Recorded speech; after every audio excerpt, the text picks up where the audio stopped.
નમસ્કાર, આપ જોઈ રહ્યા છો ન્યૂઝ રૂમ ગુજરાત અને આપની સાથે હું છું ભાવિક। ફરી એકવાર વેધર એનાલિસિસ સાથે આપની સમક્ષ હાજર થઈ ચૂક્યો છું। રાજ્યની અંદર છેલ્લા 24 કલાકથી વાતાવરણમાં અચાનક પલટો આવ્યો છે અને સૌ કોઈ લોકો કહી રહ્યા છે કે ચલો હાસ હવે તો મેઘરાજાએ પધરામણી કરી દીધી છે। અમદાવાદ, વડોદરા, સુરત સહિતના કેટલાક વિસ્તારોના અલગ અલગ ભાગોની અંદર ઝરમર છાંટા પડ્યા છે, પરંતુ હજુ પણ વરસાદની રાહ જોવી પડે તેવી સ્થિતિ निर्माण थाय तेवी शक्यताओ छे, कारण के अल नीनोनी असर थती होय तेवुं एक आधारभूत सूत्रों जे छे ते कही रह्या छे।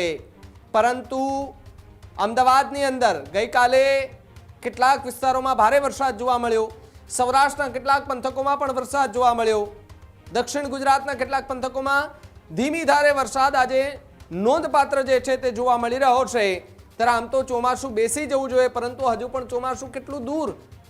લોકો રાહ જોઈ રહ્યા છે કે મેઘરાજા ક્યારે આવશે, ખેડૂતો રાહ જોઈ રહ્યા છે કે મેઘરાજા અમે છાટણા કરો, જેથી કરીને અમે જે વાવણી કરી છે એ વાવણીની અંદર તમારા જે અમી છાટણા થાય તો અમારો પાક સારો થાય। હવે ખેડૂતો માટે આજે વિન્ડી મેપના માધ્યમથી સમજવું છે કે કયા પ્રકારના દ્રશ્યો વિન્ડી મેપમાં દેખાઈ રહ્યા છે। હવાની ગતિ છે એ ગઈકાલ જેવી જ અત્યારે જોવા મળી રહી છે, परंतु धीमे धीमे આપણે આગળ વધીએ, જેમ જેમ દિવસો આગળ વધશે તેમ તેમ અહીંયા વાતાવરણની અંદર જે છે તે થોડો ઘણો ચેન્જીસ દેખાવા લાગશે। જુઓ તમે, થોડો થોડો ચેન્જીસ દેખાવા લાગે છે, વાદળછાયું વાતાવરણ જે છે તે થતું જોવા મળી રહ્યું છે। હવે આપણે ગુજરાતના મેપ ઉપર આપણે નજર કરીએ એકવાર અને અહીંયા એ જોઈએ આપણે। તમે જુઓ કે આજથી 2 દિવસ પહેલા આપણે જ્યારે વિંડી કરી હતી એ દરમિયાન ગુજરાતની અંદર તમે જુઓ કચ્છ, સૌરાષ્ટ્ર, દક્ષિણ ગુજરાત અને ઉત્તર ગુજરાત एकदम कोरू धाकड़ हतुं, क्यांय कंई हतुं ज नहीं, नोंधपात्र वरसाद पण नहोतो। परंतु 48 कलाक थया, 48 कलाकमां आखुं वातावरण चेन्ज थई गयुं अने जुओ तमे लगभग कच्छ, सौराष्ट्र, दक्षिण गुजरात, उत्तर गुजरात एम आखा गुजरातना भागोनी अंदर अत्यारे वरसादी माहोल जोवा मळी रह्यो छे। कोई विस्तारमां गाजवीज साथे वरसाद पण पड़ी रह्यो छे, धीमी धारे वरसाद नोंधाई रह्यो छे। गरमीथी राहत मळी गई है एवी बात पण हवे कही शकीए आपणे। ज्यां 45 डिग्री तापमान पड़ी रह्युं हतुं त्यां हवे 35 डिग्री जेटलुं तापमान, એટલે કે 10% ઘટાડો જે છે તે નોંધાતો જોવા મળી રહ્યો છે।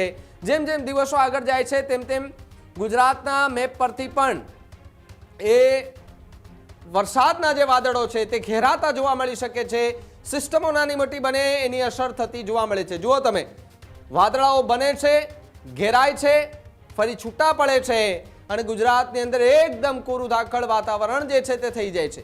ફરી એકવાર દિવસો આગળ જશે તેમ તેમ અહીંયા થોડું ઘણું ચેન્જીસ જે છે તે દેખાય તેવી શક્યતાઓ છે। જુઓ તમે, સૌરાષ્ટ્રની અંદર ધીમી ધારે વરસાદની શક્યતાઓ છે, મધ્ય ગુજરાતની અંદર ઉપર જઈએ તો ત્યાં પણ શક્યતાઓ અત્યારે વર્તાતી જોવા મળી રહી છે। કચ્છની વાત કરવામાં આવે તો કચ્છમાં ધીમી ધારે વરસાદ આમ તો જોવા મળી રહ્યો છે, પરંતુ એ દિવસ આવતીકાલનો છે। આવતીકાલ સાંજ સુધીમાં આવું વાતાવરણ કદાચ સર્જાઈ શકે તેવી શક્યતાઓ છે। દિવસો જેમ જેમ આગળ જુઓ, પરમ દિવસનો મેપ જુઓ તમે, પરમ દિવસના મેપની અંદર કયા પ્રકારના દ્રશ્યો છે।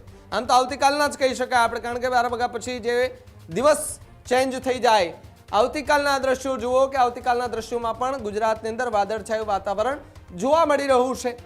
સૌરાષ્ટ્રની અંદર જો વાત કરવામાં આવે તો સૌરાષ્ટ્રના કેટલાક ભાગોમાં વાદળછાયું વાતાવરણ છે, બીજા કોઈ અન્ય વિસ્તારોમાં છે તો માત્ર ને માત્ર ઉત્તર ગુજરાત તરફ દેખાઈ રહ્યું છે, આ મધ્ય ગુજરાત તરફ દેખાઈ રહ્યું છે। दक्षिण गुजरातनी जो बात करें, महाराष्ट्रनी जो बात करें, हजू आपणे मेपने थोड़ो ऊपर लई जवानो प्रयास करीए, कारण के महाराष्ट्रनी त्यां कया प्रकारनुं वातावरण छे। जुओ तमे, महाराष्ट्રના કેટલાક ભાગોમાં વાદળછાયું વાતાવરણ છે ને ત્યાં પણ વરસાદી માહોલ જામતો જે છે તે જોવા મળી રહ્યો છે।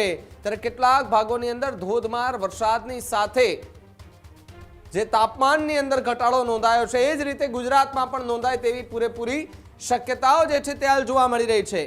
હવે ગુજરાત તરફ ફરી એકવાર આપણે આવીએ। જુઓ તમે, આ ગુજરાતના મેપની અંદર એક આખાઈ ભાગની અંદર આમ તો વાદળછાયું વાતાવરણ છે, પરંતુ જે ભાગ અહીંયા દેખાઈ રહ્યા છે, જે બ્લુ કલર તમને અહીંયા દેખાઈ રહ્યા છે, જુઓ તમે અહીંયા આ જે વાદળો છે, બંધાયેલા વાદળો છે, કેટલાક વિસ્તારોમાં છૂટો એકદમ વરસાદ થાય કે 5 મિનિટ આવે, 5 મિનિટ જતો રહે, પછી પાછો તડકો પડે અને પછી એકદમ બફારો થાય। આ પ્રકારનું વાતાવરણ રહે તેવી સંભાવના હાલ તો જે છે તે જોવા મળી રહી છે। ત્યારે હજુ પણ ગુજરાતમાં ચોમાસાની રાહ જોવી પડે તેવી સંભાવનાઓ છે, પરંતુ 24 કલાક દરમિયાન ગુજરાતના વાતાવરણમાં કયો પલટો આવે તેની સંભાવના છે, જેની આગાહી હવામાન વિભાગો કરી રહ્યા છે, જેની આગાહી હવામાન નિષ્ણાંતો કરી રહ્યા છે. એના પરથી અમે પણ આ વિન્ડી મેપ છે તેના માધ્યમથી અમે તમને એ જણાવવાના પ્રયાસ કર્યા છે કે આગામી 2 દિવસ ગુજરાતની અંદર કેવા રહેવાના છે. તમારા વિસ્તારમાં અમી છાંટણા પડ્યા કે કેમ? અમારા ડિજિટલ પ્લેટફોર્મ પર જઈને કમેન્ટ કરીને ખાસ લખજો. બાકી મને આપો રજા ને આપ જોતા રહો ન્યૂઝરૂમ ગુજરાત, ગુજરાતનો ગર્જનાદ. નમસ્કાર. ત્યારે જ ન્યૂઝરૂમ ગુજરાતની યુટ્યુબ ચેનલને સબસ્ક્રાઇબ કરો અને ઇન્સ્ટાગ્રામ અને ફેસબુક પર ફોલો કરો. અપડેટ રહો, સત્યની સાથે રહો.